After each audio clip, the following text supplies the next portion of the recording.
At times, we would like to protect our worksheet or workbook, or possibly just some cells within that.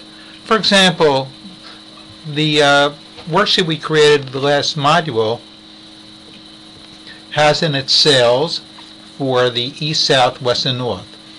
Now, we could assume that possibly the sales people will remain the same, but the sales will change.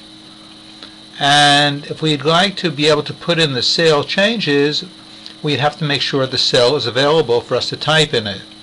On the other hand, if we look at cell E5, we notice there's a formula there, and we don't want to have anybody type by accident in that box, because then we'll lose the formula and it won't work out correctly.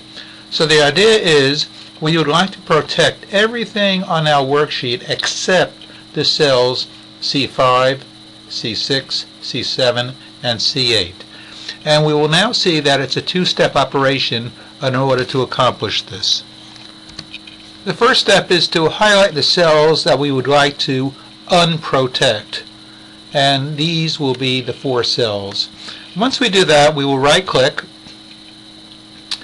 and we will go down to Format Cells, and notice it says Locked. We are going to uncheck that,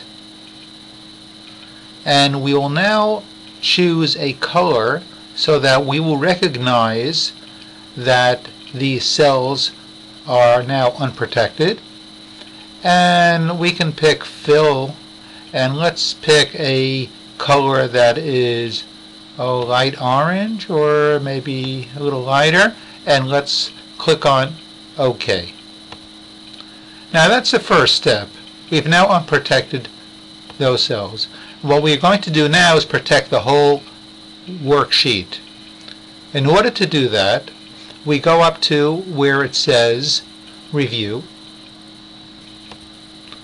We now select where it says Protect Sheet. In this case, we could do the workbook as well, but we'll just do the sheet. Click on that, and we'll click on OK. We have an opportunity to give it a password as well, but we are just going to say OK. And now it is protected. How do we know it's protected? Well, let's try to type in a location where we are not allowed to type in, and in an area where we are allowed to type in.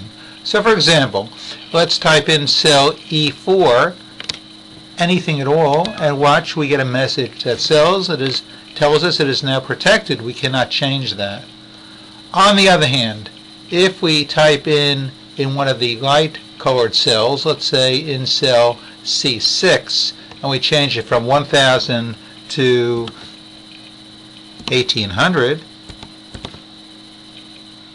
or some value like that, we will see that the number takes, and everything gets modified accordingly. And I can make any changes whatsoever. In this case, I may want to go back, so we have what we had before, and then I can just continue. Now once it's protected, it'll stay protected until you unprotect it, and you'll have to go through the reverse process to unprotect it, and that is easy to do as well. There are 2 other ways how we can ensure security to our spreadsheet. So the first one we did was protection, where we protect certain cells. A second way is by hiding cells. We can either hide certain cells or hide the whole worksheet itself. Now again, it depends on what you want to make available and what you want to do, but here are the different possibilities.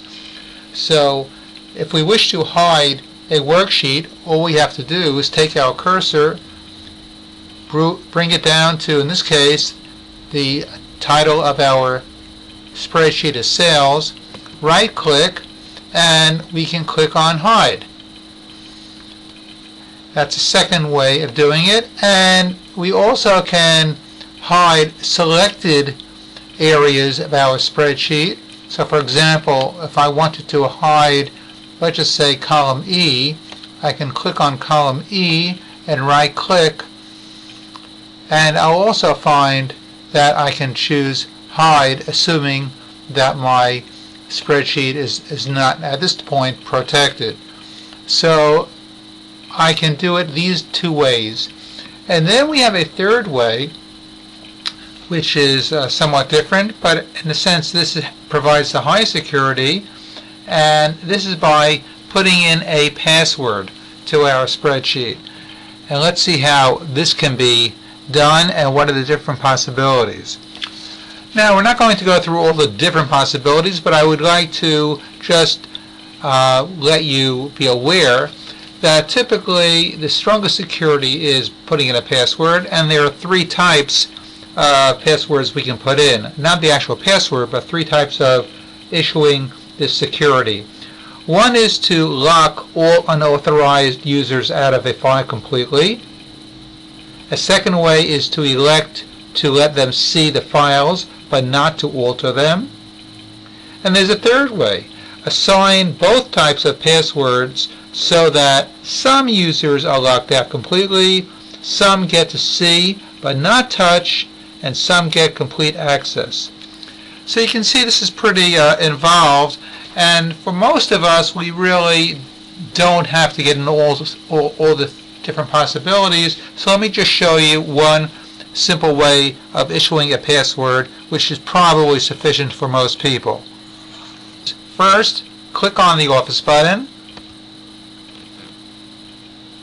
Then we will choose Save As.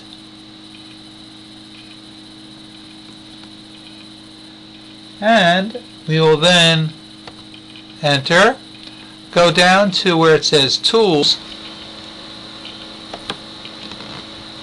and we'll go down to General Options.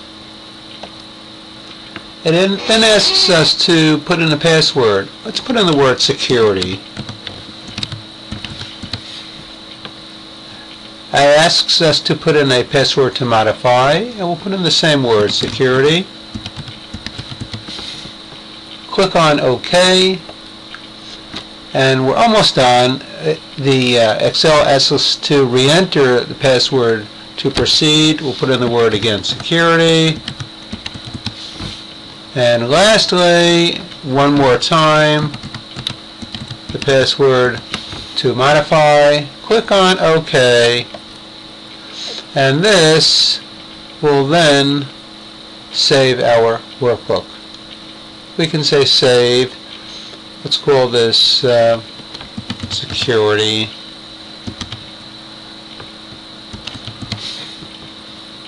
And save.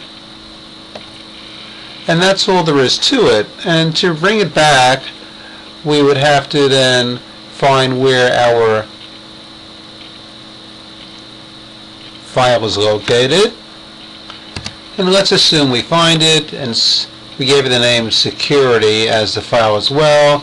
We'd like to open it, so we'll double click, and Excel says, hey, you can't open it unless you tell me the password.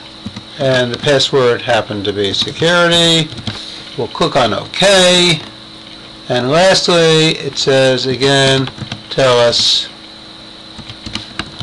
password. And once we click on OK, it'll then open up our spreadsheet, and we are ready to go.